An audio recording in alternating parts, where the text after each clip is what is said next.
Êxodo, capítulo 13. O primeiro filho é separado para Deus. O Senhor Deus disse a Moisés: separe para mim todo o primeiro filho homem dos israelitas e todo o primeiro filhote macho dos animais domésticos são meus. A festa dos pães sem fermento. Moisés disse ao povo: lembrem deste dia, o dia em que vocês saíram do Egito, onde eram escravos. Este é o dia em que o Senhor os tirou de lá pelo seu grande poder. Portanto, não comam pão feito com fermento. Vocês estão saindo do Egito neste dia, no primeiro mês, o mês de Abibe. O Senhor jurou aos seus antepassados que daria a vocês a terra dos cananeus, dos heteus, dos amorreus, dos heveus e dos jebuseus. É uma terra boa e rica. Quando ele os levar para aquela terra, vocês deverão comemorar essa festa religiosa no primeiro mês de cada ano. Durante 7 dias, vocês comerão pão sem fermento, e no 7º dia haverá uma festa religiosa em honra do Senhor. Nesses 7 dias, vocês comerão pão sem fermento. Em toda a sua terra não deverá haver fermento, nem pão feito com fermento. Nesse dia vocês contarão aos seus filhos que estão fazendo isso por causa daquilo que o Senhor fez por vocês quando saíram do Egito. Essa festa será como um sinal para vocês, como se fosse uma coisa amarrada na mão ou na testa, e os ajudará a lembrarem de recitar e de estudar a lei de Deus, o Senhor, pois com grande poder ele os tirou do Egito. Portanto, comemorem essa festa religiosa no dia certo, todos os anos. O primeiro filho. O Senhor Deus fará com que vocês entrem na terra dos cananeus, conforme ele jurou a vocês e aos seus antepassados. Quando ele lhes der essa terra, vocês darão ao Senhor todo o primeiro filho homem. Todo o primeiro filhote macho também pertencerá a ele. Mas se quiserem ficar com o primeiro filhote macho de uma jumenta, ofereçam a Deus um carneiro. Se não quiserem, quebrem o pescoço do jumentinho. Fiquem com todo o primeiro filho homem de vocês, pagando por ele o preço determinado. No futuro, quando seus filhos perguntarem o que isso quer dizer, vocês responderão: com grande poder o Senhor nos tirou do Egito, onde éramos escravos. Quando o rei do Egito teimou em não nos deixar sair, o Senhor matou todos os primeiros filhos no Egito, tanto das pessoas como dos animais. É por isso que oferecemos ao Senhor em sacrifício todo o primeiro filhote macho.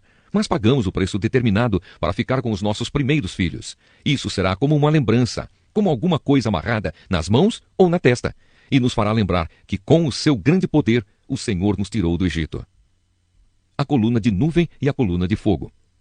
Quando o rei deixou que o povo israelita saísse do Egito, Deus não os levou pelo caminho que vai pelo país dos filisteus, embora fosse o mais curto. Deus pensou assim: não quero que os israelitas mudem de ideia e voltem para o Egito, quando virem que terão de guerrear. Por isso Deus fez com que o povo desse uma volta pelo caminho do deserto, na direção do Mar Vermelho. Os israelitas saíram do Egito armados para guerrear. Moisés levou o corpo de José, pois José havia feito os israelitas jurarem que fariam isso. Ele tinha dito: quando Deus os libertar, levem daqui o meu corpo. Os israelitas saíram de Sucote e acamparam em Etã, onde começa o deserto. Durante o dia o Senhor ia na frente deles numa coluna de nuvem para lhes mostrar o caminho. Durante a noite ele ia na frente deles numa coluna de fogo para iluminar o caminho, a fim de que pudessem andar de dia e de noite. A coluna de nuvem sempre ia adiante deles durante o dia, e a coluna de fogo ia durante a noite.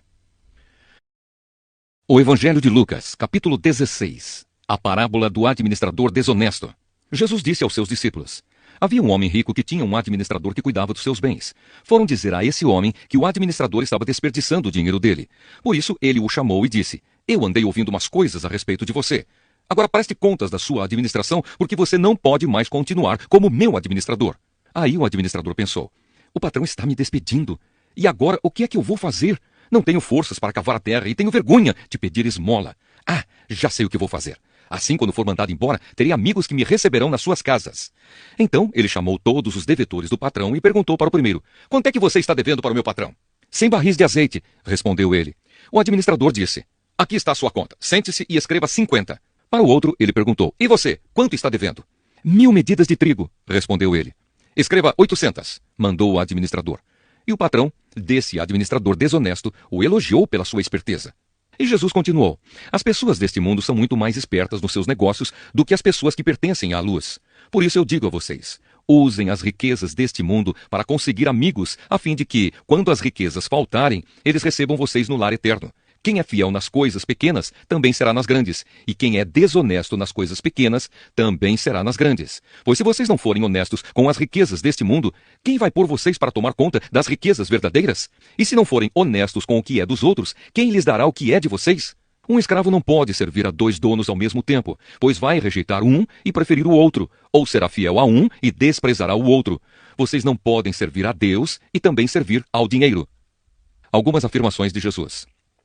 Os fariseus ouviram isso e zombaram de Jesus, porque amavam o dinheiro. Então Jesus disse a eles: para as pessoas, vocês parecem bons, mas Deus conhece o coração de vocês. Pois aquilo que as pessoas acham que vale muito, não vale nada para Deus. A lei de Moisés e os ensinamentos dos profetas duraram até a época de João Batista. Desde esse tempo, a boa notícia do reino de Deus está sendo anunciada, e cada um se esforça para entrar nele. É mais fácil o céu e a terra desaparecerem do que ser tirado um simples acento de qualquer palavra da lei. Se um homem se divorciar e casar com outra mulher, comete adultério. E quem casar com uma mulher divorciada também comete adultério. A parábola do rico e de Lázaro. Jesus continuou. Havia um homem rico que vestia roupas muito caras e todos os dias dava uma grande festa. Havia também um homem pobre chamado Lázaro, que tinha o corpo coberto de feridas e que costumavam largar perto da casa do rico. Lázaro ficava ali procurando matar a fome com as migalhas que caíam da mesa do homem rico. E até os cachorros vinham lamber as suas feridas. O pobre morreu e foi levado pelos anjos para junto de Abraão na festa do céu. O rico também morreu e foi sepultado. Ele sofria muito no mundo dos mortos. Quando olhou, viu lá longe Abraão e Lázaro ao lado dele. Então gritou: Pai Abraão, tenha pena de mim. Mande que Lázaro molhe o dedo na água e venha refrescar a minha língua, porque estou sofrendo muito neste fogo. Mas Abraão respondeu: Meu filho, lembre que você recebeu na sua vida todas as coisas boas, porém Lázaro só recebeu o que era mal. E agora ele está feliz aqui, enquanto você está sofrendo.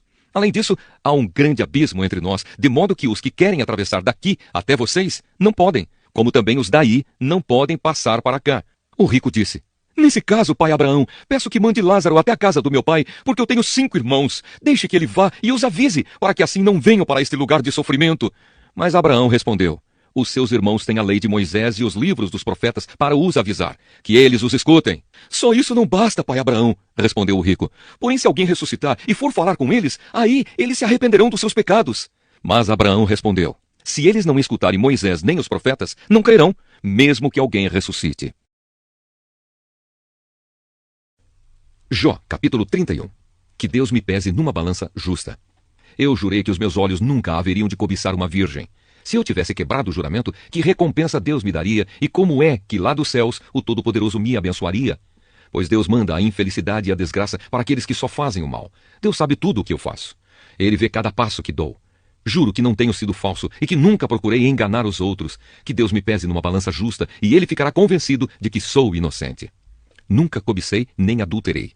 Se por acaso me desviei do caminho certo, se o meu coração foi levado pela cobiça dos olhos, se pequei, ficando com qualquer coisa que pertence a outra pessoa, então que outros comam o que eu semeei, ou que as minhas plantações sejam destruídas. Se o meu coração alguma vez foi seduzido pela mulher do meu vizinho, e se fiquei escondido, espiando a porta da casa dela, então que a minha mulher se torne escrava de outro, e que outros durmam com ela. Se eu tivesse cometido esse crime horrível, o tribunal deveria me condenar. Esse pecado seria como um incêndio terrível, infernal, que destruiria tudo o que tenho. Sempre fui justo e caridoso. Quando um empregado ou empregada reclamava contra mim, eu resolvia o assunto com justiça. Se eu não tivesse agido assim, que faria quando Deus me julgasse? Que responderia quando ele pedisse conta dos meus atos? Pois o mesmo Deus que me criou, criou também os meus empregados. Ele deu a vida tanto a mim como a eles. Nunca deixei de ajudar os pobres, nem permiti que as viúvas chorassem de desespero. Nunca tomei sozinho as minhas refeições, mas sempre reparti a minha comida com os órfãos. Eu os tratava como se fosse pai deles e sempre protegi as viúvas. Quando via alguém morrendo de frio por falta de roupa, ou notava algum pobre que não tinha com que se cobrir, eu lhe dava roupas quentes, feitas com a lã das minhas próprias ovelhas, e ele me agradecia do fundo do coração. Se alguma vez fui violento com um órfão, sabendo que eu tinha o apoio dos juízes, então que os meus braços sejam quebrados, que sejam arrancados dos meus ombros. Eu nunca faria nenhuma dessas coisas, pois tenho pavor do castigo de Deus e não poderia enfrentar a sua presença gloriosa. Nunca fui infiel a Deus.